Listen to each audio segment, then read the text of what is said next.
Hello, Hello, I'm Ed, I'm Will. and this is the DC Corner. Yep, We're back after an absence from last week for the Super Bowl. or the Puppy Bowl as I like to call it. Puppy Bowl was Puppy really Bowl good. is better, I, always. I liked the game, but I'll have to admit, Puppy Bowl was adorable. And there's no politics and there's no controversies. It's just puppies. That's right. No Deflategate, just puppies. But we want to talk about books from the last couple of weeks and then get to the upcoming lineup for this summer, which looks pretty awesome. We wanted to hit first, though. There was a title we looked at a couple of weeks ago, and just the title excited you. Yeah, G.I. Zombie. How do you screw that up? It's like Skull Dolphin or Punk Angel. You can't not mess that up, except you did. How do you Yeah. mess that up? Yeah, they it's messed like it you up. can't mess up like. Actually, you can mess up werewolves versus vampires. They've done that many times before. I don't know why I'm saying this, but there's some concepts that you just shouldn't mess up because they're too awesome. Like Dracula versus Bigfoot. That would be awesome.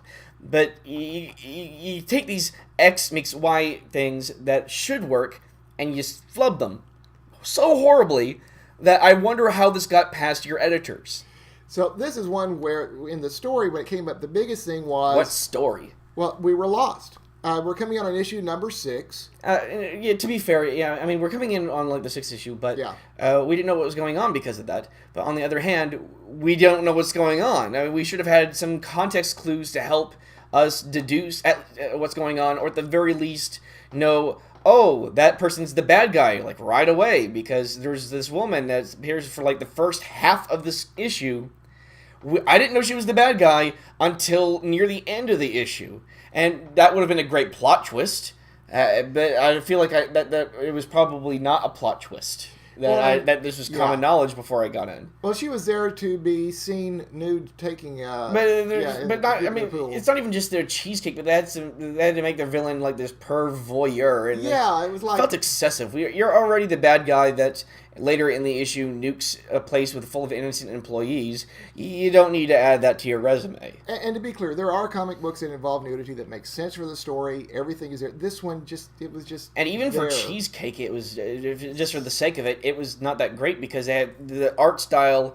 I'm not going to blame them on the style. Heavy Metal, that movie, that they did that style better, where they basically it looked like they took their pictures of people, put them in the Photoshop, added a filter, and then they stopped.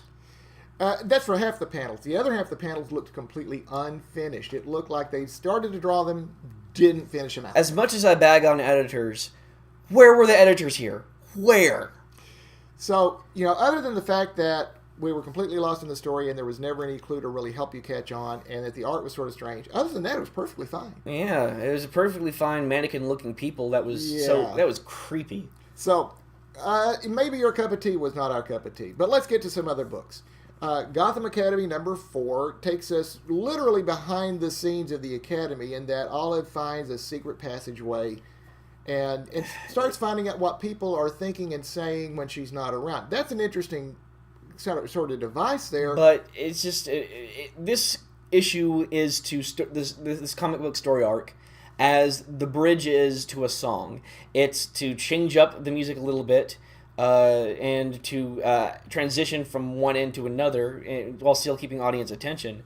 But it doesn't really serve any purpose beyond that, and it serves its purpose well in that. But I just wasn't very impressed with it. It's the weakest issue of them all. I'm still going to keep reading. It still has my attention, and I still like it. But I feel like if I were to rank the issues right now, it would be 2, 1, 3, 4. And while it was not the strongest issue to me either, at the same time, that's not putting it down. This is still a good series, a good book. We both enjoy it. We're both going to continue to read it. It was just not the strongest issue of the series. And I really need Batman to get his bat butt out of this bat book. I mean, when you have Wayne constantly coming in, and Bruce coming in, and the Bat Signal, and Killer Croc at the end of this issue. Now, I like Killer Croc. I like Killer Croc too. I'm not hating on the Croc. But what I'm saying is that Killer Croc could have been replaced by any scary-looking thing at all, and it would have been the same. Batman, or now Mr. Wayne in this issue. In this cameo, yeah. In this cameo, was like 4 or 5 pages in, and if that's trying to sell the issue with the presence of Batman there, you've already got the word Gotham on the cover. Right. If your train of thought is that your audience went into the comic book store, saw this cover, and then started going in, and like the fourth page down, they go, "Oh, Batman! Now I'm going to buy it." First of all, they generally tend to know what they want either from the cover or through the first couple of pages. But if you're trying to sell it with Batman, put him in those first couple of pages so that they know that it relates better. Because if they're not getting it through Gotham, put him in the first couple of pages. Well, if they can't figure it out from the word Gotham in the title, they're pretty messed up in the first place. But no, I wouldn't say that. But I would say that if they're that far in, they're either going to buy the book already because they're interested enough to read that far. Or they're not going to buy it because they're going to continue reading this book until they reach the end, and they've already read it, so they don't need to buy it. And they really don't need it. Olive Silverlock is a great character. One thing I do like is that she's not afraid of ghosts. And I love Maps. Maps is cool. Maps is wonderful. They've got a great crew. And they got a good cast. I wish they would develop their cast more, but it's just that they do some, but I just wish they would do it more. But hopefully we'll see more in the future. Yeah, but I just feel like it's unnecessary at this point. No. You've had Batman so much in the past 3 issues that you really don't need him anymore. And when Killer Croc is interchangeable, because Killer Croc is only filling the role of scary person. There's nothing unique to Killer Croc that contributes to the story. Although there is a thing that makes sense to me in that she's really getting into the underworld version of Gotham Academy, and of course that's where. Well, yeah, but then why isn't Clayface there? Why isn't why isn't Scarface there? I mean, I'm fine. I'm fine with Croc. It's just that. Why isn't Harley Quinn there? Why isn't Catwoman there? Or Joker's daughter? Or why is it? You could have any villain there that looks intimidating, and it would have had the same exact effect. I'm still fine. They could have had a new character. I'm still fine with it though, because the thing that I like about it is not so much that it's Killer Croc. What I like about it is her reaction to him. Which could have been the same reaction to the same. I'm with you, but what I like about this really is Olive and how awesome she is as a character, and that's the part that I like. But she already has so many badass moments throughout the comic and throughout the series, and even this badass moment, they could have replaced Killer Croc with anybody. Well, we'll disagree on that. But Bane. They could have replaced Bane. The thing we do agree on, though, is that we're still... Scandal Savage. We're still picking up the series. Killer Frost. Okay, you got your point. That Dalek-looking thing. Yeah. The one that Monsieur Mallow keeps carrying around. The Dalek. Okay. What was his name? The Brain. Yeah. Are you sure? Pretty sure. What about Pinky? No. Okay. At any rate, let's move on. We're going to talk a little bit about Superman 38. Now, this is one... When Jeff Johns and John Romita Jr. got together, this names that mean nothing to me, by the way. Mean a whole lot to me. And to Marvel fans, John Romita Jr. means a huge amount. So for him to come over to DC was a super big deal. But that meant the expectations were high. I figured, we're going to have like the superest Superman story ever in the history of comics. And I walked in going, oh, it's a Superman comic. The thing is, it's not a horrible book. But, yes, it is.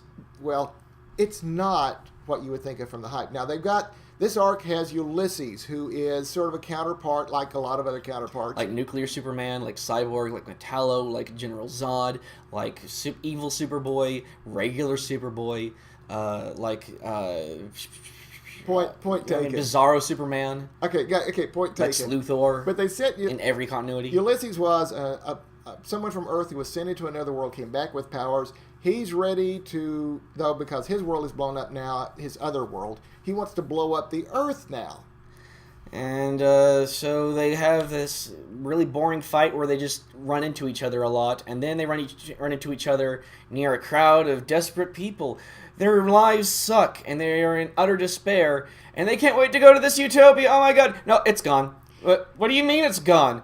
Oh, there's nothing there. Yeah, nothing there. But don't worry, nothing's perfect. There never is a perfect world. Really? Yay! Our lives are better now. So we don't need to go. Yeah, and just and no one asks why is it gone. Nobody, and everybody just goes back to their lives as if nothing happened.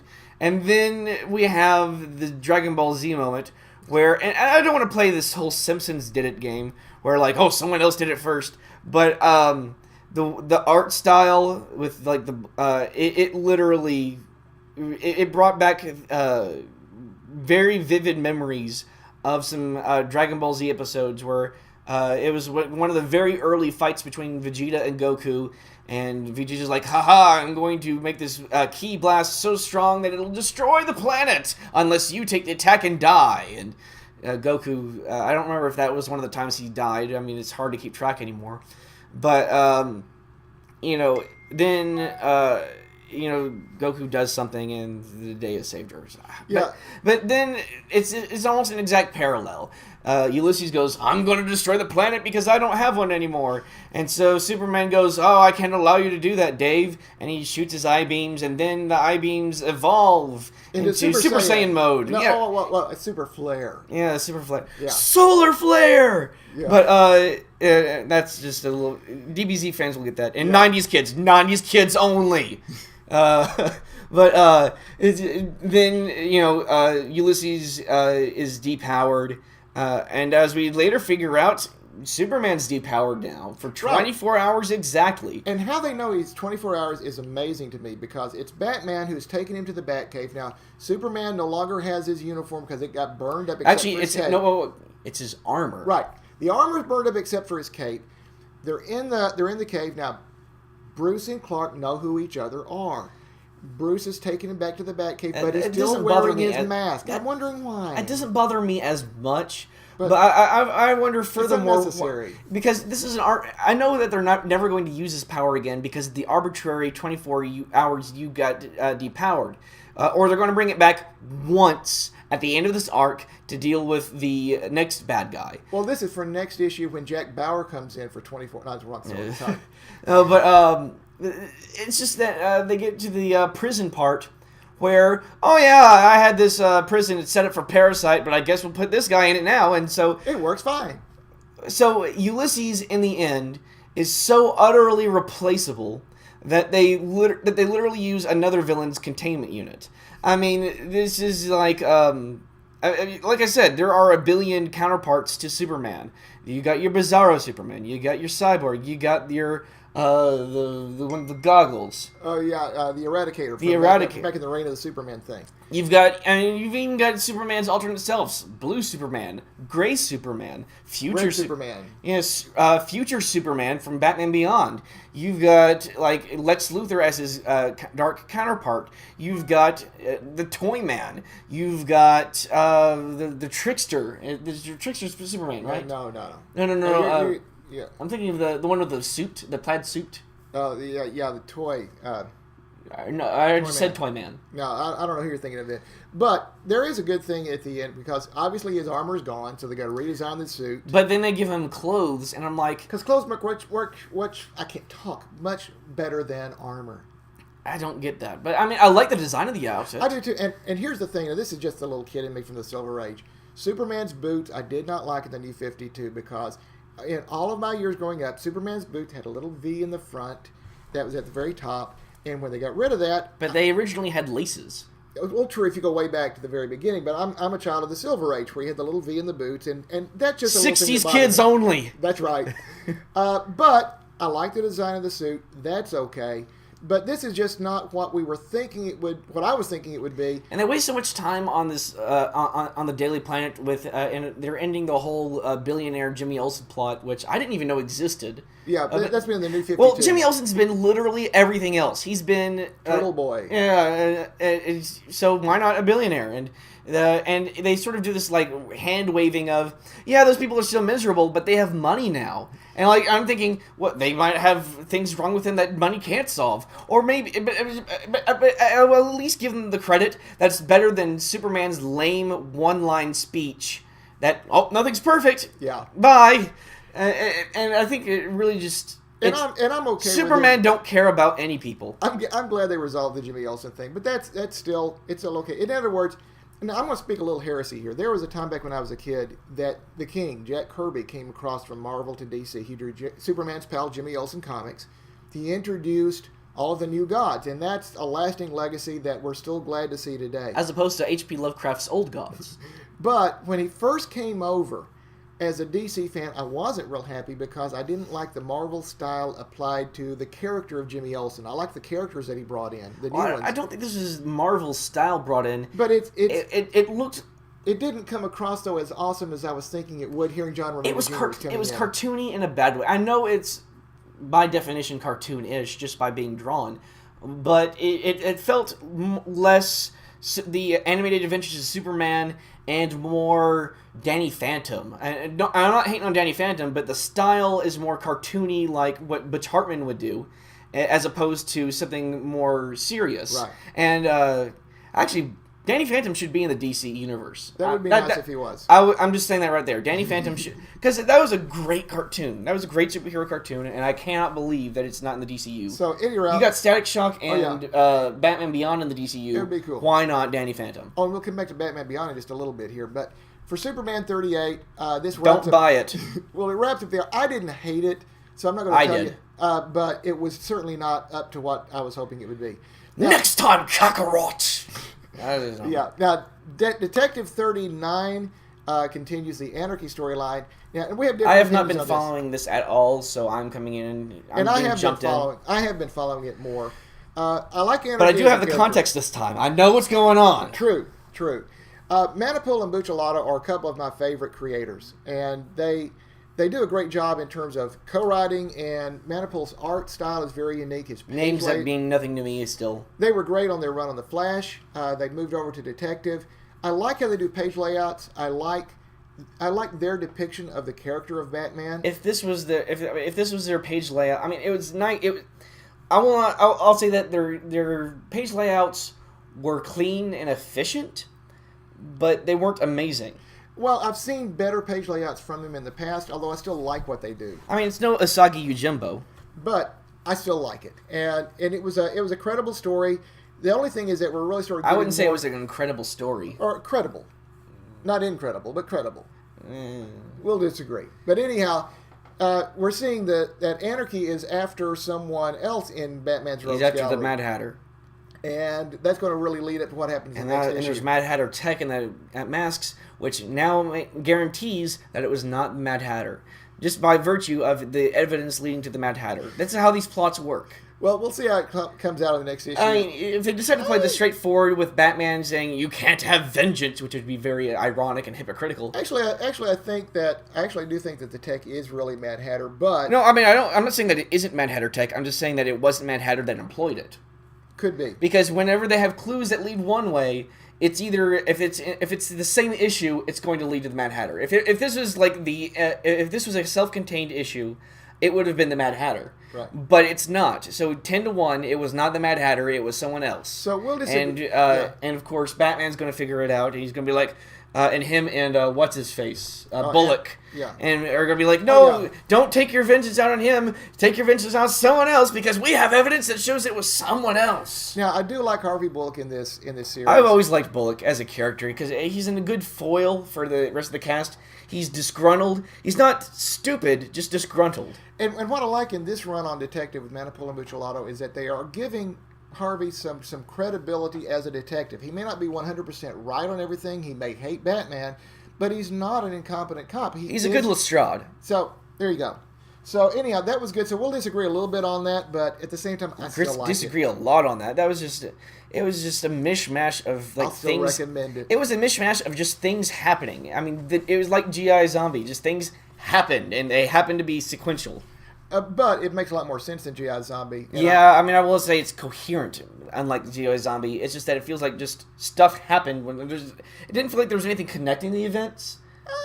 I sort of did, but then again, I've been reading the story all right. along. So I don't know. I'm just saying, but I'm saying within its own issue, it felt disconnected, and it felt like I think you would need to have been reading the whole arc. But even then, I just felt within. If you're just going to take this by itself, by itself, forget about the rest of the stuff. By itself, it's disconnected. I think that's the difference within itself. Right. I think that's where our difference of opinion is, because I am looking at it in terms of the greater arc. But I'm looking at it within the single issue. Fair enough.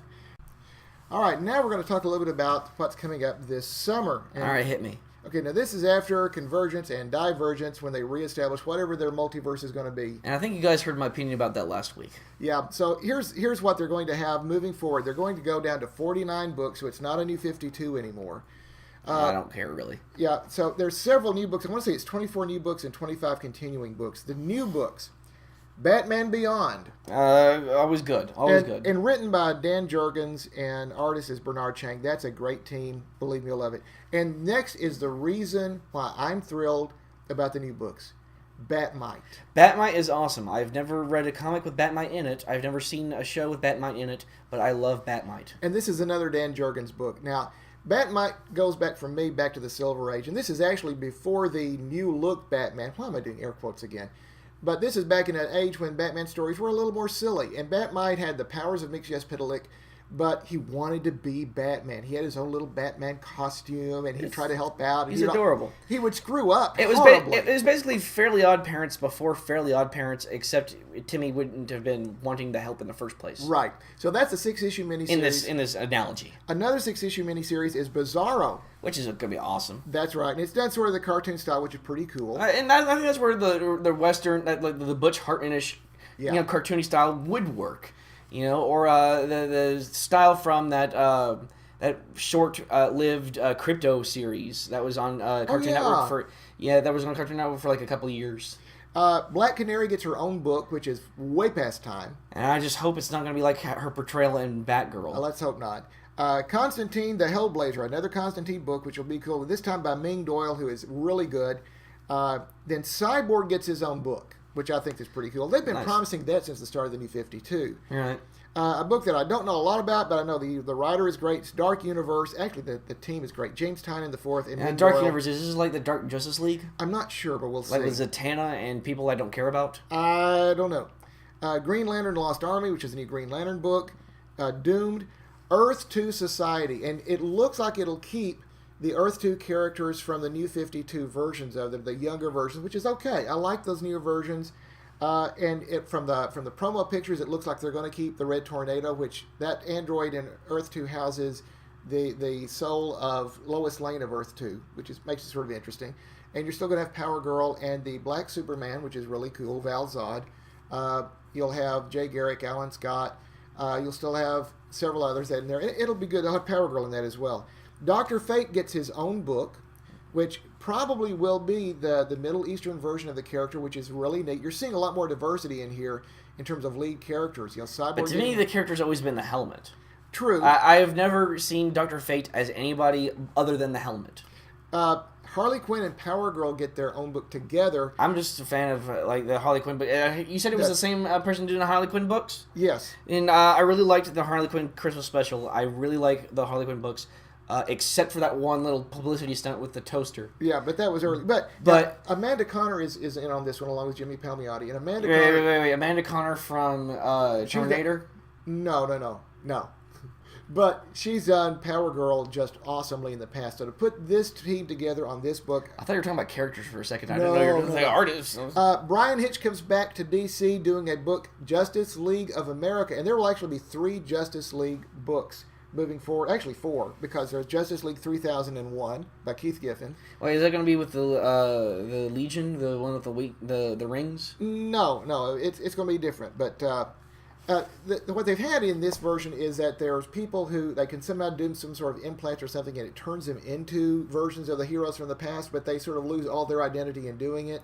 Sounds a lot like the plot line behind Mega Man Zero. Now, that book has also introduced, up to now, the pre-New 52 versions of Blue Beetle and Booster Gold. I don't know what they'll do with him afterwards. Oh, no, wait, Mega Man ZX. Yeah. Martian Manhunter gets his own book. I'm thrilled for this. I've been a Martian Manhunter fan for 50 years, so that's a cool thing. It's basically one long advertisement for Oreos.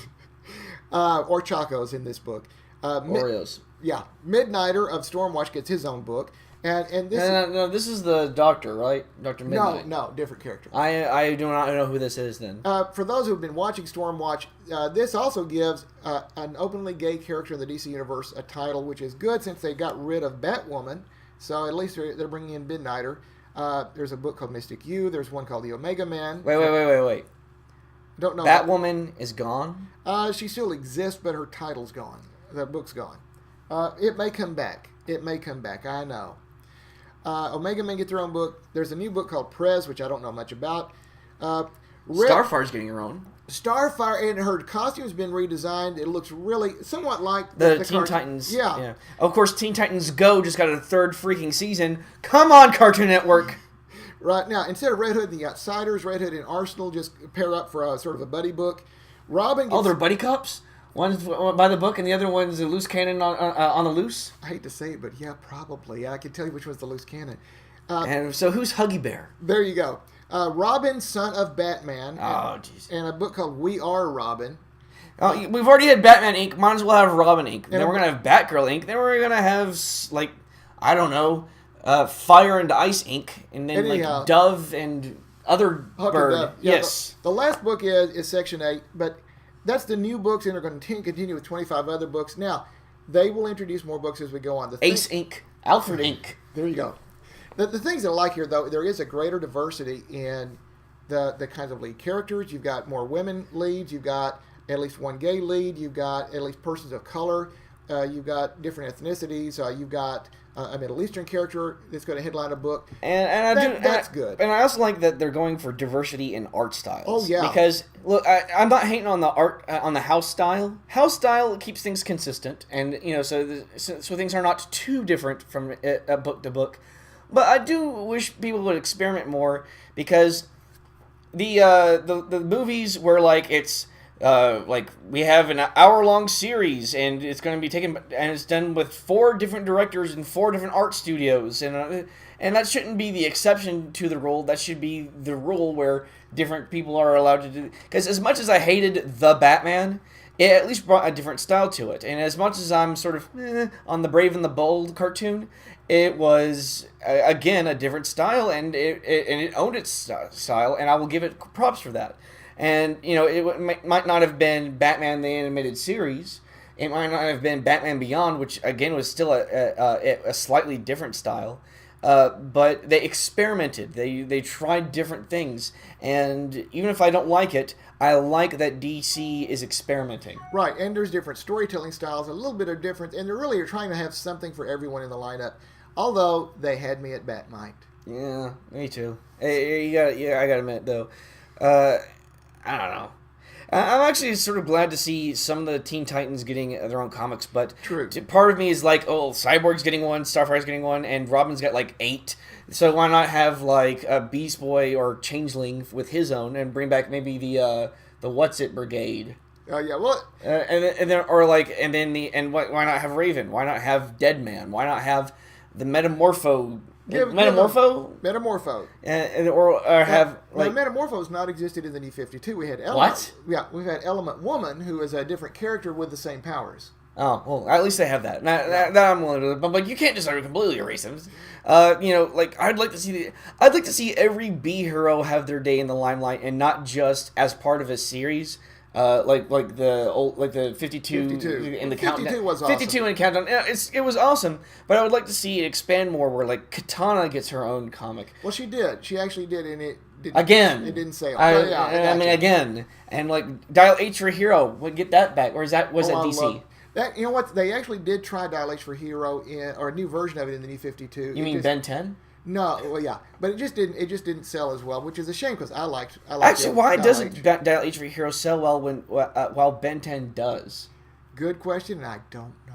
Because I mean, it's not that like Ben 10 is. I mean, it's good, but it's not like Dial H for Hero couldn't service the same purpose. I mean, but anyhow, that's sort of the lineup that's coming up. The new books that are coming up in the lineup this summer. That's after Convergence. Ben 10 should be in the DC universe. Let's go for that. Ben 10 and what was I saying? Freakazoid.